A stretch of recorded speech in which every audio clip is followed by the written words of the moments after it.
It is once again Therapy Thursday for us. That's right. We do the segment here on Thursday, and we have McKenna Zinn, and she is talking about how to keep our work-life balance. And you have tips for doing that, kind of like what we can do to kind of leave our work here and go be, better parts of our family. I was just questioning you about one of your choices on your phone, News 9 alerts. I was like, do those come up on your phone all day, even if you're not at work? We're breaking it down, McKenna. We are, yeah. I've got 3 tips. Bobby's ready to go to HR. 3 tips for you guys. Yeah. Not HR, just I'm like, are you okay with that? Does that bother you? That's what I was asking him. Yeah, I mean, that's part of it.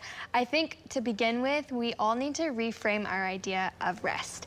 And when I say that, I think a lot of us, when we hear the word rest, we worry about being productive enough. We worry about if we're going to be seen as lazy.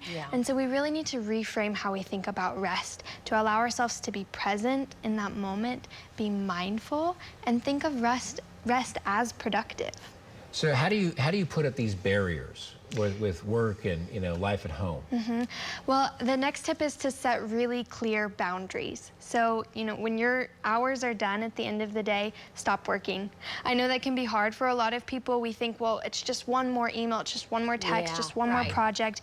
But those tend to spiral, and then before we know it, we're working after hours when we really, aren't intending on doing it. So really set those clear boundaries. What are you willing to do? What are you not willing to do? And then communicate those with your team and your supervisor so they can be sure to support you in that. Yeah, you're right.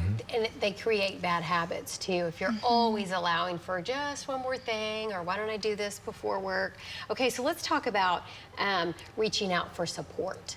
Yeah, so reaching out for support can be, I think a lot of us think, well, we can do it on our own. We'll just keep pushing through and we'll be fine. We'll make it.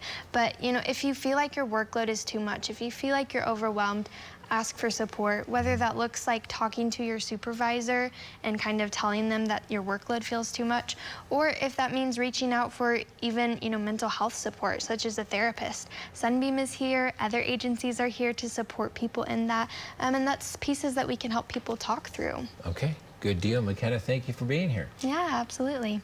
All right, coming up.